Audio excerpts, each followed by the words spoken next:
Hello there. Happy Monday, good people. Glad to see you on. I am back. I missed you all last week. I told you that I'm back. Of course, school is behind me, but I had my brother, my twin brother. A lot of you may not know, but I actually have a twin brother. So my twin brother came to town, excuse me, and surprised me. So that took me away all week. So we had a great time hanging out, catching up with my other brothers that live here as well. So I just had a wonderful, wonderful week last week. And then, of course, I was getting ready for graduation week. Yes, I'm so excited about that. So, but I am back. Today is Monday. Hey there, I see all my folks joining on Instagram. Glad to see you guys on. Hello there, Jerry. So glad to see you on, sweetheart. Listen, guys, today I've got another great teaching. I'm so excited. You know, I love talking about guest hospitality as it relates to welcoming visitors and making them feel special. So my focus on today is how we're going to level up that welcoming experience. We all know that one of the easiest church growth strategies is to get a first-time visitor to become a second-time visitor. That's right. I think that churches don't spend enough time evaluating their welcoming process. So that's what I'm going to be talking about on today.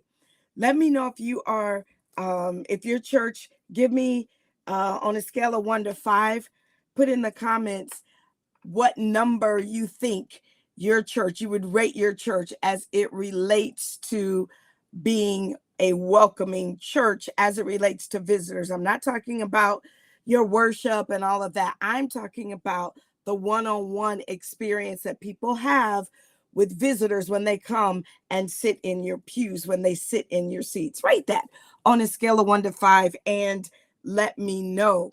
For those of you watching me on Facebook and YouTube, hello. Let me know you're watching in the comments. Give me your name and tell me where you are watching from. Good. I see. Oh, somebody said a 1. I am going with a 5 is, well, I said a scale of 1 to 5. So I'll give you 1 is the highest. So let me see. Is that right though? Scale of 1 to 10. No, 5 is the highest. All right. 5 is the highest. So, hey, I see I have somebody on from Brazil. So glad to see you. But listen, on a scale of 1 to 5, 1 being the lowest, 5 being the highest, let me know in the comments. There we go. Thank you, Holy Spirit.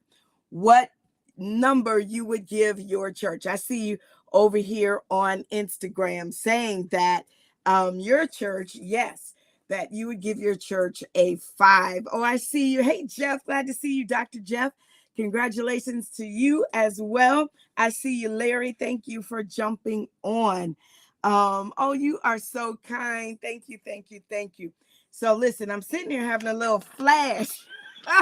Listen, so if y'all see a little sweat beading, you know what that's about. So I feel like I should turn on the air conditioning in my basement because that's what it is. It's not my age. It is the air conditioning. My brothers were teasing me last week when I told them that I was, a little warm and we needed some air. And they were like, we're fine. I was like, the devil is a lie. So anyway, I'm feeling like that. I'm having one of those moments right now. So listen, oh, I see you, Joseph Black from Jacksonville. We're glad to have you on again. I am so excited. This is graduation week for your girl. So I will be traveling to Virginia Union this week. I'm so excited, y'all. I have been calling for, I bet I called 12 restaurants to book our group so that we can have a private celebration dinner. And when I tell you the Lord came through, he is a rewarder, right, of those who diligently seek him. And I was seeking his face Sunday saying, Lord, can you just give me a little insight as to what restaurant will have availability? So, and he did that through my twin. My twin gave me the suggestion, and it's a great restaurant. Y'all know your girl likes white tablecloth restaurants. So we got a great one. So I'm excited about that. So let's get into the teaching. Thank you again. Share. Make sure those of you watching me that you subscribe to my channel, you like the video, and you hit the alert so that you are notified when I go live. And I will be going live while I am at school. So you'll get to meet some of my amazing friends. But I want to talk about 10 ways to level up, or 10 areas that you can level up your church welcoming process. All right. Number one, I want to start with your website. Your website, typically, I read one study that said 58% of people that are searching for a church, that search starts online. 58%. It's probably higher at this point. That's a statistic, Lord have mercy, that I've known for a while. So it's probably a higher number. But if 58% of searches begin online, what are they finding on your church website? Write that down. Those of you that hang out with me, you know that I'm always giving you stuff that you can write down and take back with you and share with your ministry team, your ministry leaders. What is your website communicating? I always suggest that your website, depending on your budget, that it has a plan your visit page. It has a plan your visit page. And on that plan your visit page, you have got a place for them to let you know. Well, let me back up. On your plan your visit page, it tells them about your worship service and what they should expect. Is it charismatic? Is it a traditional service? What is the attire? You know, from the months June to September, we dress down, or we dress down all the time for the 10 a.m. service, or we dress down all the time. You know, what is it that they should know so that they can properly plan their visit? As well, on the website, I think that it's a great idea to have on that page a welcoming video. Just have your pastor or whoever is the director or minister over assimilation, have them record a video, though I prefer it be the pastor, but have them record a video that welcomes visitors and tells them that you're excited that they are considering coming to your church. I'm telling you, 58% of online searches of people looking for churches begins online. You want to have a place for them to learn what it is they need. You know, too oftentimes church websites are just marketing brochures for church members, right? But I want to challenge you to have a church website that has a page that's dedicated to visitors. All right. So it doesn't need announcements on it. It doesn't need celebration information on it. None of that. And literally, in my opinion, on that plan your visit page, you can have a link to other pages on your church website. So the link might be to your history. All right. Or the link might be to, to opt in so that they can give you their name, their email address, and you capture their information so that you then, listen to this, can send them something in return and then begin communicating with them. All right. So a lot of strategies that can go into that plan your visit page, but it's really a key page to have. I know churches that use a texting system so that when people text an SMS number, they type in a keyword, it takes them to that plan your visit page, or it takes them to a landing page. But that plan your visit, in my opinion, is key. Again, if you've got the budget to really set that up right on your website. So that's number one. I told you I was giving you 10 ways that you can level up your church welcoming process. Number two is your Facebook page. Now, those of you watching me on Facebook and YouTube, you can see that I have got a picture of my my book there. And I'm actually teaching from this particular book. Let me see if I can give you the actual. It's not going to let me. That's okay. But I've got the picture of my book. Let me just, there it is. Okay, I can show you a copy of what it looks like. So I wrote a book called The Ultimate Facebook Manual for Churches. Excuse me, let me get some water, y'all. The Ultimate Facebook Manual for Churches. This is a book that I put together that walks churches through how they can really make Facebook a second campus, how they can maximize their presence on Facebook, how they can be excellent on Facebook, and how Facebook can make their ministry more efficient. I'm telling you, it is an incredible book. It's over 100 pages. I also put together, I see you, Larry, saying great book. I know you bought all my books. I appreciate you so much for your support. But I also have in that book, I think, yep, I got a copy right here. I have an entire script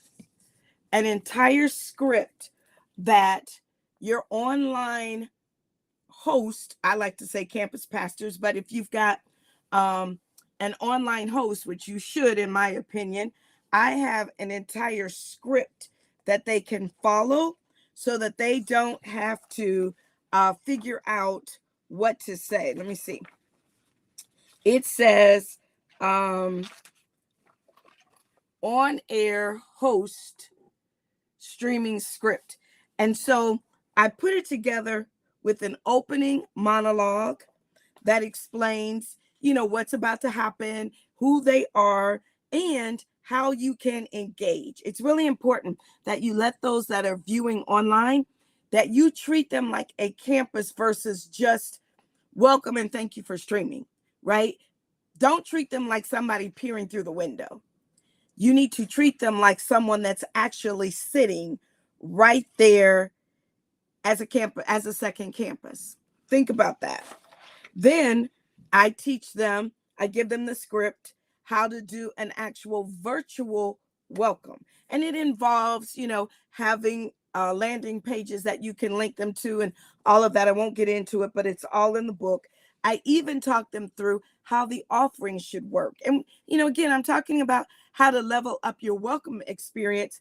If you've got somebody that's streaming and you're talking directly to them, I'm telling you, they are going to feel connected. And that's what's really important. So I added that.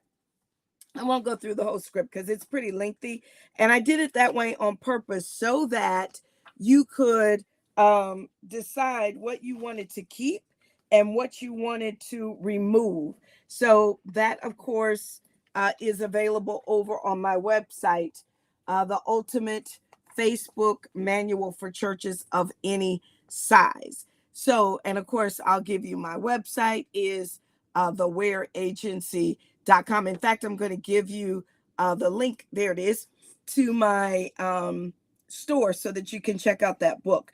But your Facebook page, you need to set it up so that visitors, when they're online looking for a church and they go to your Facebook page, that what they find is not just a page full of announcements. I'm telling you guys, it blows my mind. Look, I had to get the wand out. It blows my mind. Y'all stop that. Just uploading your announcement graphics to Facebook. You have got to create engagement. What if you went to Macy's website and all they had was their Tuesday special? We all know that Tuesday has, that Macy's, that they have their specials on Tuesdays. Well, I'm not going to go to their website, if all they do is put out pictures of their Tuesday special. No, that's right, Kim. I pulled the wand out. I want you to be mindful that people should feel a connection from your ministry. It is the first touch. Now I'm going somewhere, right? It is the first touch. In my book, While You're Guests, I talk about 10 touches so that people, you okay? All right. Sorry about that, y'all. Had to make sure she was okay upstairs. But it's important that people feel connected and the touch, up to 10 touches even, so that they know you recognize that they visited, it mattered to you that they visited, and that you care, right? And you want to make sure that their experience was what you had planned. So on your Facebook page, I want you to have something that people can connect to. Thank you for putting my website in there, Kim.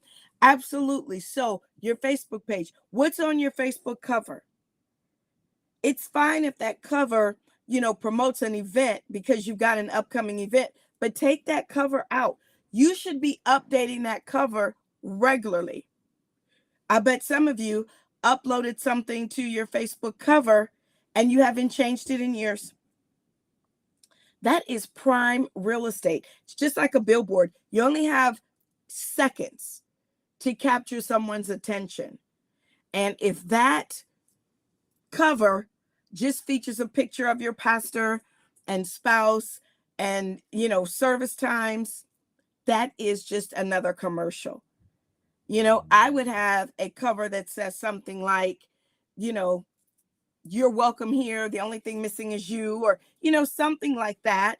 Our specialty is making people feel special, something like that from a marketing perspective, so that people feel a connection when they engage with you on Facebook. I see you, Chris, over on X. I always want to say Twitter. Thank you for your comments. Let me see you on Facebook. I'm talking about Facebook.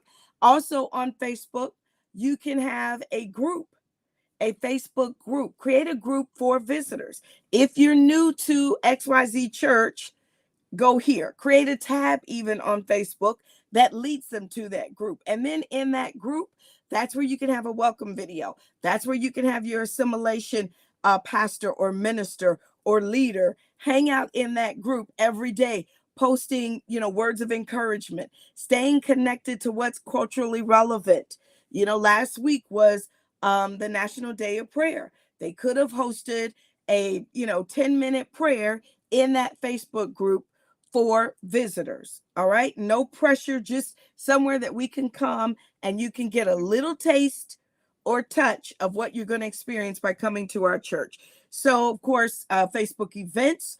When I tell you there's so many things you can do with Facebook, I'm going to do a separate teaching, but it is well worth your time to shift your eyes back to Facebook, because here's the wand again. I know y'all not paying attention to your Facebook pages. You're taking it for granted, and you shouldn't. I'm telling you, there's still plenty of movement on Facebook, all right? Don't let Instagram and TikTok fool you. People are hanging out on Facebook. Let's keep going. Your Google business page. Does your church have a Google business page? Tell me yes or no in the comments. Does your church have a Google business page?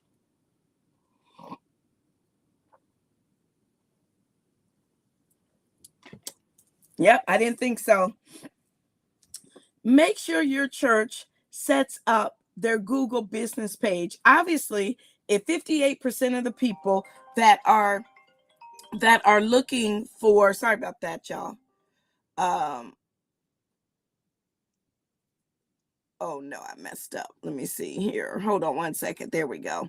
All right. If 58% of the people that are looking for a church, 58% of people looking for a church start online, then you know that they are ultimately going to Google, and Google's going to bring up the churches that have a presence on Google. So I know you're saying, well, we have a website, but the way Google works is it is going to pull from its search engine first. Think about it. When you go on there, Google cares about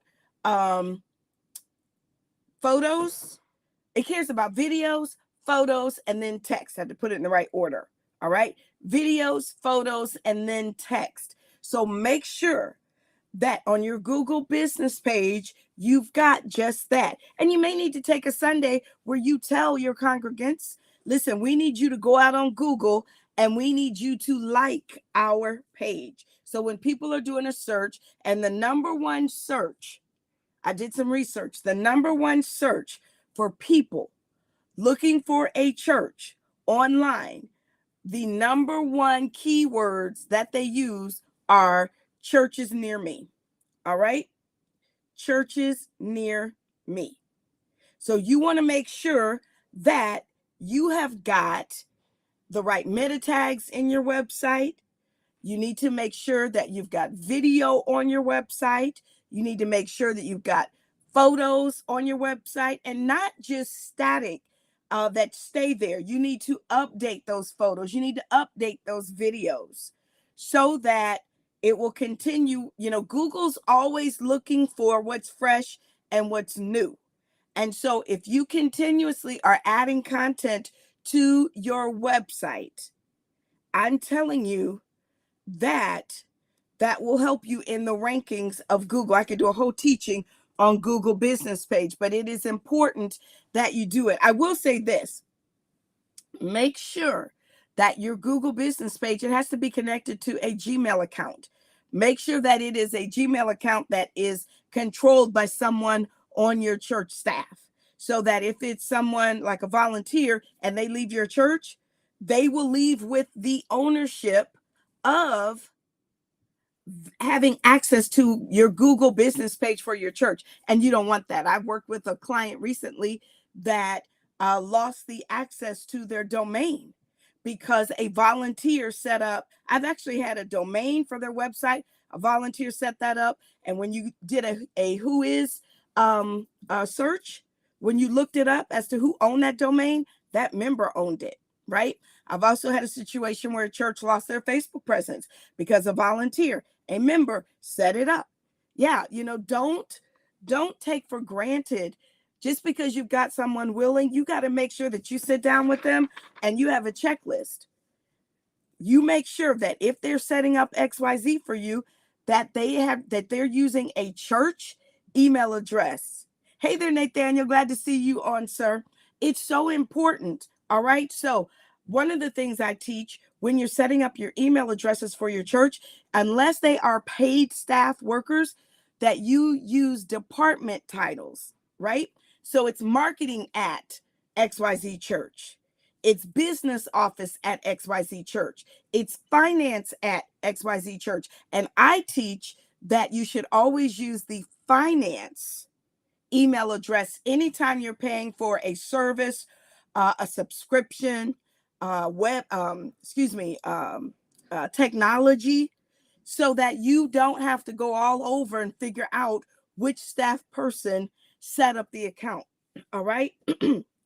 Because I also believe that finance should be the one that has access to the credit card or the business account, the bank account, that's going to be used to pay for those items. So it makes it easy for tracking purposes. All right. So don't get all in your feelings and territorial because your pastor's saying to you, you got to work with Lisa at the church and she'll set up everything. And you don't want Lisa to have access. What are you hiding? Whatever you're doing for the church belongs to the church. All right. So keep that in mind. So you would have, and I'll say this, Google has, listen to this, y'all. I should put my crown on for this one. But Google has a $10,000 grant. Yes, that they offer nonprofits that churches qualify for. Yes, absolutely. So how can you get access to that grant? Listen, I'm getting excited to share this with y'all. You actually don't have to pay for your email. You don't have to pay for the Google Suite products. You can get storage free because you're a church. Yes. Now, there's some hoops you have to go through, and not a lot of churches are able to go through those hoops because, just because you say you're a church does not mean that you qualify for it. All right. So I'll have to do another teaching on that Google grant for churches, but it's for nonprofits, but churches do qualify if they're able to go through certain hoops, as well as, listen to this, ads. Google ads. When I was talking about, people go online looking for a church and they're searching churches near me. Yes, if you've got ads, that will help you as well pop up in the search for people looking for a church. So I'll get to that when I do a teaching on Google, but I'm telling you, Google is a tremendous blessing. Let's keep going. Number 4 is your Yelp page. All right. You want to make sure that you have claimed your Yelp page. You ever gone, gotten your nails done, your hair done, and they'll say to you, I will give you 10% off if you will go and leave a review on Yelp. There's a reason, because when people are doing searches and they're looking for the best, they check Yelp. And so you want to make sure, if you're welcoming visitors, if you want them to find your church, they've said, I'm interested in XYZ church, your Yelp review will come up. And you don't want to have Yelp reviews of people saying, Miss XYZ, Miss Usher of the year, became Superwoman and wouldn't let us in. And she was mean about it. You want to make sure that you know what people are saying about you online. So make sure that you set up your Yelp presence and you monitor it. Again, talking about how we're leveling up our church welcome process. Number 5, the receptionist. Do they have a script when they answer the phone? If a potential visitor calls the church and says, hey, I'm interested in coming to church on Sunday. Do you have children's church? You don't want them saying, child, I don't know, because, they don't do it regularly. I'm not sure what Sundays they do it. Or if they say, well, do they have children's church for, 3-year-olds? I don't know what age group that children's church starts for. That's not what you want. You want them to have a binder or a coil bound document like this that's at their desk that has all the information that a visitor could potentially ask. So when they have that downtime, they're not sitting there surfing the web or they're on social media. They are reading and studying. This needs to be the receptionist Bible, right? So that they know how to answer certain questions, as well as even what is the script as to how they answer the phone. Like, that's a whole teaching in and of itself. One of the things I always do when I teach my radical hospitality workshop is I ask churches, what is the receptionist schedule? What are their hours? And 9 times out of 10, they will recite the hours Monday through Friday and maybe a couple of hours on Saturday. But 9 times out of 10, there are no office hours on Sunday. What? Are you kidding me? The one day a week that we work so hard, 6 days a week, to get people to come, and we don't have anybody there to answer the phone? That doesn't make sense to me. All right? Now, you may be saying, well, we don't want our receptionist to miss church. Listen, you stream it. They can have their device right there in front of them so that they are able to stream service while they sit there and answer the phone. And if the phone never rings, it's okay. Put them on rotation so that you don't have the same person sitting there. Again, you've got your binder or you've got your coil bound document so that that person doesn't have to be the only one. Everything that whoever's sitting there needs is there. All right. So think about that. All right. Number 6, your members. Make sure your members know your heart as it relates to visitors. Yes, we want church growth. Here's what church growth means to us.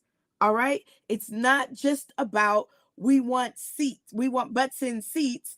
No, we want to be transformative. We want to change people's lives. How do we do that? What role do you play? You have to let your members know the role they play. Yeah. If you walk in and somebody's in the seat that you typically sit in and you challenge that visitor, you have just probably confirmed they're not coming back. All right. So that's the role you play. If you're rushing in and not speaking to people and you bypass a visitor, that's the role you play. It's really important, even in the parking lot. If you don't have the right people in the parking lot, your members have to understand the role they play in your ultimate goal as it relates to church growth. Let's keep going. Number 7, your restrooms. It goes without saying, are the lights working properly? Do you have a floral arrangement? Do you have sanitizer? Do you have lotion? Is it well stocked? The toilet paper holder, The paper towel holder, are they well stocked? How often is it cleaned? It's one thing to clean the restrooms, even the sanctuary on Saturday, but if you've got multiple services, are you cleaning in between? Think about that. Even during the restrooms, do you have somebody on patrol? I know you may be saying, how does it take all this? Y'all know I'm the wild chick, right? I worked at a hotel for 10 years and we had a schedule, even as managers, salaried managers, we were assigned a schedule to work the lobby. And part of our responsibility was to make sure that people were greeted, they felt welcome. We checked the restrooms, we checked the parking lot, all of that, so that we could, you got to inspect what you expect. And too often times members treat their level of expectation with what they expect in their home. And everybody doesn't live the same way. And so you have to write it out, write the vision, right? Make it plain so that they can understand what the expectation is. Number 8, your pre-service experience. Are you offering mints? Do you offer coffee? I know a lot of our churches, oh no, you're not going to get coffee. This ain't no movie theater. You're getting drinks and snacks and bringing it into the sanctuary. And I get that. But what is your pre-service experience? Do you have an area where you can show hospitality, but then have an area where they can leave their cups? Let them know, no beverages inside of the sanctuary if that's your rule. Mints, cookies, whatever. Just something that shows we want to spend a little bit of time with you before service starts. All right. And then your in-service experience, again, that goes back to your seating. Where are visitors seating? You may not have specific seats for them. However, you want to make sure that when they're being seated, that usher understands as a visitor, we got a VIP walking through the door. And how do we handle VIPs at this church? Right? So I got a little acronym that I use when I teach. So I'm not going to teach y'all what that is, but I don't know. I may give it to you. I got to think about it. But your post-service experience, of course, is also important. When service is over, what is the experience for your visitors? Is there a gift? Is there something that they're taking away? Are they being asked to go over to another room where there is a light beverage and cookie type reception or cake so that the pastor has a moment to freshen up and then come to that room? Some of you may be saying, oh, well, we're too large for all that, and that's fine. But if you're a smaller church and you're trying to grow, even if you're a larger church and you're trying to grow, I still believe that the pastor's touch is a key touch. Yeah. And so all those members that are trying to get your attention at the end of church, that goes back to point number 6. You have to let them know, hey, we're not trying to slight you, because we love our members, right? Our members sustain us. So I'm not making light of members, but I just need you to know that after church on Sunday, our first priority is to go in and welcome our visitors, but then we will be back. Or we've got executive pastor so-and-so, and they can handle you on Sunday. Or you're always welcome to set up a meeting. Let your members know that you have prepared a way for them to connect with you as well. Okay, I'm looking at the time. I'm at 33 minutes. I'm over time. I like to do just 30 minutes. So let me wrap it up. That was the last one, your post-service. Your post-service experience. I talked about after church, but also, do you follow up and engage afterwards to make sure that they enjoyed their experience? Just send them a quick little survey. Let them know, we appreciate that you came. Help us improve. We are very focused and intentional about making sure that visitors feel welcome. And then you ask them to do that survey. Then you might send them another email that says to them, hey, we also would like to let you know that we have a gift for you.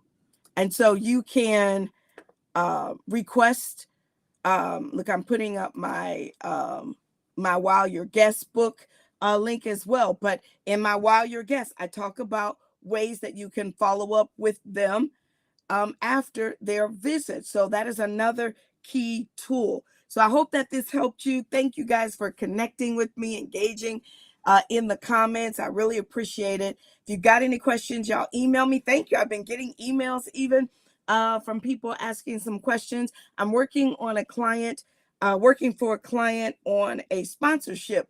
So I may share that with you in one of my teachings, kind of how to prepare for attracting sponsors. If that's something you'd be interested in, let me know. Put it in the comments that yes, I want a teaching on sponsorships, how to procure a sponsor. So thanks for hanging out with me again. I'll be back with you on tomorrow, 12 noon. This is graduation week for me, as I shared. So I will be on and off. I can't promise you I'll be on every day at 12 noon this week because it's a little different week for me, but I am doing my best so that I can, rebuild and just get reconnected with you all. Thank you for hanging out with me. God bless.